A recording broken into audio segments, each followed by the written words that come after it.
They'll be branding on smart books. I mean, smartphone, sorry. MIDs is the branding we're kind of using them. But so it's also interesting that we've got ARM coming in, from the bottom, from the smartphone side of things, with Cortex A9 multi-core, and then we've got Intel coming into this space. And late 2010 really sees the Morristown platform coming to the market in products, and the ARM Cortex A9 MP core products coming to the market in the same time frame, in the same category, and it's going to be. They both have the same dreams. HD video on handhelds, right. Good battery life, good performance on net. Oh, we will see. But the best thing is that consumers should be winning this battle. So. Yeah, absolutely, competition is going on, and that's good for innovation. And but in general, it becomes kind of scary. Intel is everywhere. Right. It's not only with high-end machines. The Atom was a game changer for them. And I remember Paul Ottolini keynotes where he was kind of complaining about the Atom. Well then, I mean, they opened the box of the Pandora. I mean, they can't go back in time anymore. And what they did right now, they just embraced the platform, and they're building ecosystems around it. And they're developing it, and it's evolving, and it's just great what they're doing with Atom now. And when you look beyond, a 2 or 3 year period, and you look to the next gen platform, they talked about Midfield, which integrates even more of the silicon that they've been using before. But what's different on ARM camp? They don't have a combining thing other than Android actually, but that's a good point about the operating system, and so let's imagine we've got two devices here. We've got an Intel system here and an ARM-based system here, or let's say NVIDIA-based system. Well, it would have to be Lenovo for equivalent. So a Gigabyte and Lenovo, one's ARM, one's Intel. And then I've got, of course, Windows won't be running on the Morristown platform initially, so it'll be Moblin. But the interesting thing, across every Intel tablet, if that happens, it will be Moblin and nothing else. So Moblin. Over here in the ARM camp, we've got 20 different distributions. The same old Linux story. It's something we built on Linux. The fragmentation is horrible. It's a social UI. There's no brand there at all. There's nothing that all those ARM, that ecosystem of ARM manufacturers and partners can take and say and market together. And that is what I think is going to be. Android is coming there, because now everywhere I talk about the OS issue, custom Linux can't be good for if you have 30 different OSs. It's not good for consumer. But everyone talking about Android said that, hey, we need only 5 software makers to make it happen there. Where on the custom Linux you need 100 to make it happen. So I think that's there's one key advantage of Intel in this game. It's the only manufacturer that is producing a hardware platform and developing a Linux on top of it. And controlling the App Store. Let's go on to that as well. And the App Store. So they're building an infrastructure around this to monetize this platform also in a different way. It means by selling apps and by selling content and services over the internet. And no one else is doing it this way, and it's all in the same company. Right? I think you're right. When you talk about Android, they need to take that brand, they need to embrace it, and they need to work on it together. And they need to make it Google Android, and not just the ported Android from the open source. You need to have full Google experience, full access to all the app stores, no building their own app stores to get just apps for that device. So that's nonsense. It has to be a Google-approved device. Absolutely. And it has to be designed from the scratch to actually operate with Android. So we need hardware buttons for back and home and so on. It needs to be there, or it's not there. So let's take one step further from this sort of tablet smartbook area and talk about this Lenovo hybrid. Oh man. Because that is really the stepping stone between the netbook and the smartbook in one device. So for those of you, I don't know if any of you guys have seen the Lenovo hybrid, right? It's an interesting concept. It's not the first time that concept's been done, but it's the first time someone like a big brand like Lenovo has done this. Like someone did it right. And it seems to be doing it quite. I mean, from my point of view, it's a really, really interesting product. Why should I have a screen that I can't take away with me and use as a tablet? I mean, I can turn this screen. Why can't I take it away? So I think a great idea. And I was kind of concerned how they're managing it, because the docking station, I'll say that this laptop part of it is running on a Core-to-Duo system, running Windows 7, while the tablet or the display is running an ARM platform and a Linux. So what's going to happen when I'm surfing, when I'm on the Windows, surfing a website, and then just out of a sudden grabbing my tablet, and it's working absolutely perfectly. Yeah, did you right? see You that? still have the same. It's switching over to Linux. Same You have the website same still website. on, yeah. That was really That was impressive. cool. Build quality was impressive. I think in general this tablet sets a new benchmark for all the other guys that are coming out with a tablet. Yeah. Form factor was fantastic. Could be smaller. Well, for you Could be a guys, little bit lighter you're as still well. getting around with an 8.9 inch. I No, can this type is on good. this, right? I need a little bit bigger. And yeah, as I said, build quality was fantastic. I'm pretty sure it's not that cheap anymore. This should be They are something talking about $1,000? under 1,000. Okay, Yeah, I mean, $8.99 that would- I heard, that yeah. would be reasonable. Which if you talked about that 18 months ago, you'd be like, wow, that's good Yeah. value. But Of now, course, netbooks have changed that a now bit. think about a tablet that is coming to the market at a price point of $400 or $500. Well, I can buy a device like this, right, where I have both worlds in one device. Yeah, And the synchronization and the I think docking. it can be a very, very successful device. Yeah, good. So that actually brings us nicely into netbooks. So netbooks, there are almost as many netbooks here as 3D TVs. Yeah. Yeah, at least, yeah. We had Maybe more. about 80 Pine Trail netbooks announced during CES or shown here over CES. And I think you linked about 60 of them before the respective keynotes happened, yeah? a little bit like this. Yeah. Some of them. But Well, some of them are great. When I'm looking at my readers on Netbook News and on the comments that we're getting on YouTube, let's say these enthusiasts are a little bit disappointed that the Pine Trail platform is only offering you some 20% more performance, but 20% less power consumption. Yeah. In my opinion, it just makes completely sense for Intel. They have to make sure that netbooks are getting cheaper, that they're not colliding anymore with their ultra thins, so they're kind of protecting the CLV market, because CLVs are already starting at $450 right now. Yeah. So they need to make sure that netbooks are way cheaper than CLVs, Yes. and that they're not getting too powerful. The performance Absolutely. needs to be at a specific level. And in my opinion, for the average user, for this use scenario of a netbook, that it makes absolutely sense. This kind of development means it's more battery life now. You can get netbooks over here with 12, 14 hours of battery life on a good 6 cell battery. Thinner, less heat, less power consumption, and the designs are changing due to this. I mean, all these second or third generation netbooks that we're seeing from the big brands, they look fantastic, really, and build quality, oh my god, it got up. And I remember the first EPCs, right? That looked like a toy. No, still loving Well, it. that's already the second generation that they have over there, but they were the 701. One thing I have a problem with about the current netbook platform is it's not HD video capable, and you might, I would argue that that's a consumer requirement now. Why do I need HD video on a screen of 1024 by 600? Because that makes no sense. because at all. YouTube is going to deliver you HD video whether you like it or not.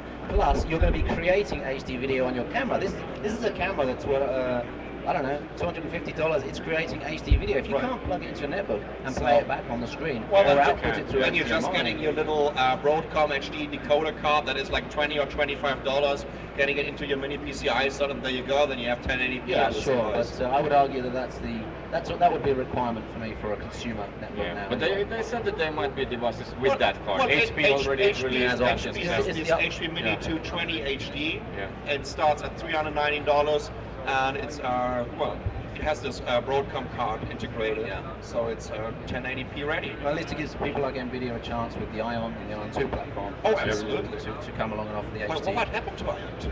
I haven't seen anything of Yeah, it. me too. Nothing. So I believe actually NVIDIA doesn't have a clue how to And we're next to the integrate NVIDIA to the Pine Trail yet. It So- might take. yeah, Well, if you it look at takes Ion, time. if you look at Ion and how long it took for that to come to market in netbooks, Yeah. that took a long time. That took about a year from Yeah. the start of talking to actually seeing it in products. Yeah.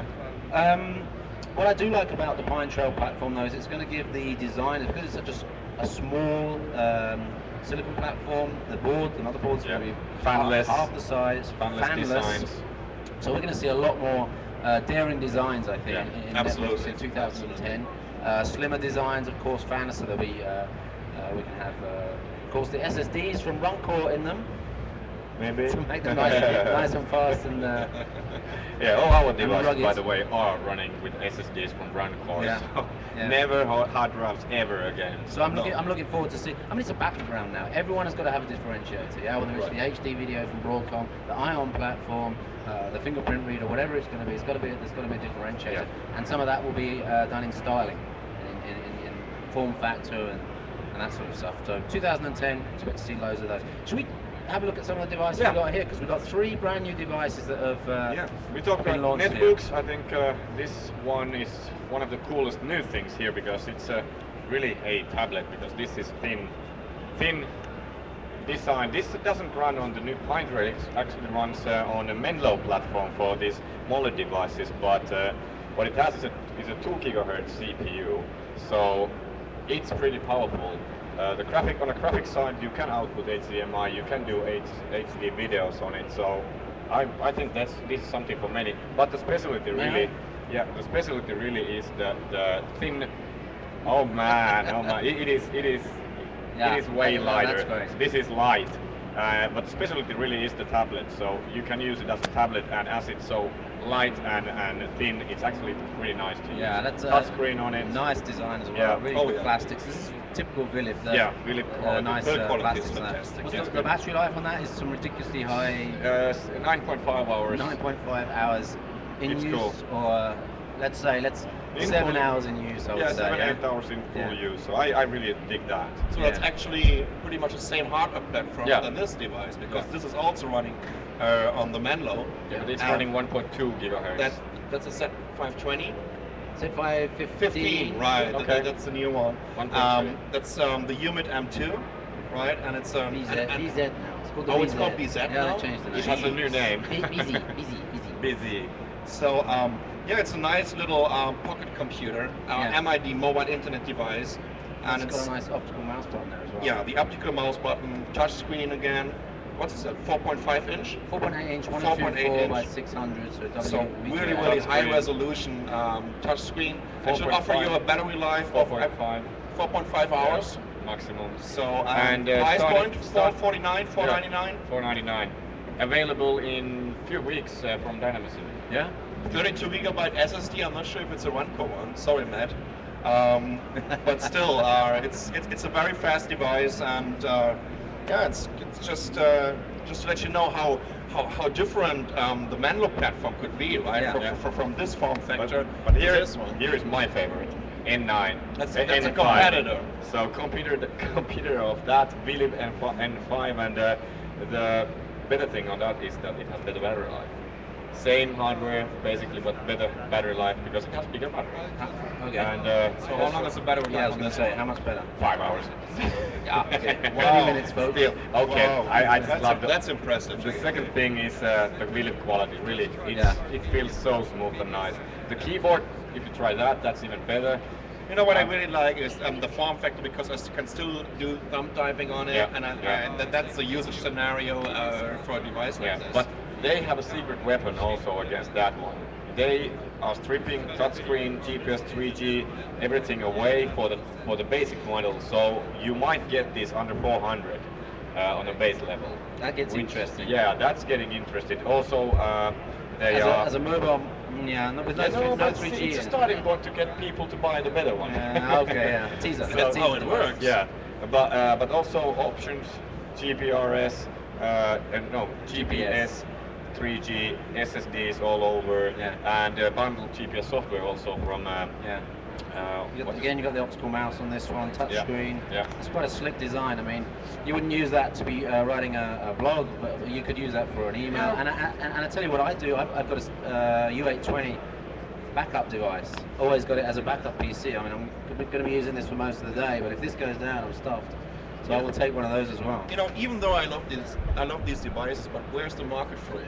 When I can just get a BlackBerry or a smartphone. Yeah, that's not fun. How much of a web experience do you get on your BlackBerry? Well, okay, I mean, that's can true. you go into your WordPress back end?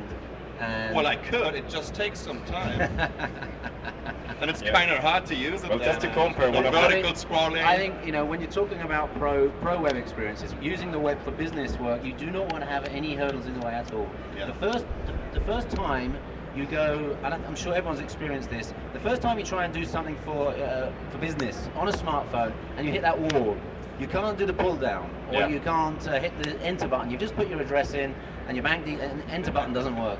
You might as well throw it away because you've just wasted a half an hour of your business life. So when you can work with a PC and Firefox and all the extensions, and you just know it's going to work. Every process you use on the desktop in the office is there in your hand if you need it. Of course, these are not still the mainstream devices as netbooks are, but still, absolutely. the usability, the form factor, that's true mobility, really. These are niche devices. We're going to see ARM-based stuff like that as well. How much is the N5? N5, we don't have the high-end version pricing, but I believe starting from $399 to all the way to $1,000. Even more with this 128 gigabyte SSD. Right. So they are thinking right now about the SKU. So I think they will have a wide SKU range. So we will see 3G or not, big SSD, small GPS SSD. maybe. GPS always, yeah. Okay. So that's a cool thing. So I think it's better for everyone to have more options because, but I want the high end. So let's talk about one more thing, and then we can wrap up the podcast. And then if anyone's got questions and stuff, feel free to come and ask us afterwards. I want to talk about this LG smartphone. Yep. This Intel-based smartphone, the first ever Intel smartphone. Yeah. Yeah. Well, LG GW990. Isn't the first x86 smartphone at all? There's a couple of we would say kludgy that smartphone, UMPC type things out there. But this is the first one that's actually built as a smartphone. Yeah, and from It's got the LG UI on it. It's a multi-touch, it's plastic big, screen. It's a bit like this on a wide, but then a few centimeters bigger. So 4-inch screen, but it's really like super wide. Yeah. So I was. It's kind of hard when you're writing about technology and gadgets and you're living downtown Taipei. It's kind of hard to impress me with some really new stuff. And I think I said about 3 times wow yesterday. It was just. I think it's a game changer. Yeah. But everybody is talking about what is the next iPhone killer, right? And now we have the Google Nexus phone, and this should be the next iPhone killer. We had this Motorola Droid, and I mean, that's a completely different level in my opinion, right? We've been seeing 720p playback on this device and multitasking, having a couple of applications running next to each other. The LG can do 720p recording. Yeah, that's the difference. What is interesting, I asked Pankaj Kedia, the head of the ecosystem for mobile devices at Intel, how do you think LG will market this and position it within their range of smartphones? I mean, LG have now got a whole range of ARM-based smartphones, and then there's an Intel. How the hell are they going to position it? He showed me a picture of the booth, and it's basically multitasking is the keyword. Right. And of course, that's a play on what the iPhone can't do. But of course, the jailbreak version could do it. Droid does. The jailbreak version can do it. Because I think we're getting to a point now where, of course, smartphones don't idle anymore. Everyone's got some sort of client software running on their polling or retrieving or doing Twitter, whatever it is, email. There's no such thing as an idle smartphone. So we are into the situation now where more and more we'll have more multitasking going on smartphones. So when you get to a platform that can really handle that, as it did on the PC, that was designed for multitasking on the PC. ARM devices were never really designed for multitasking. So that's what's going to happen. But the problem take again, some years. but the problem again will be the battery life. So right now we already have problem with the super phones.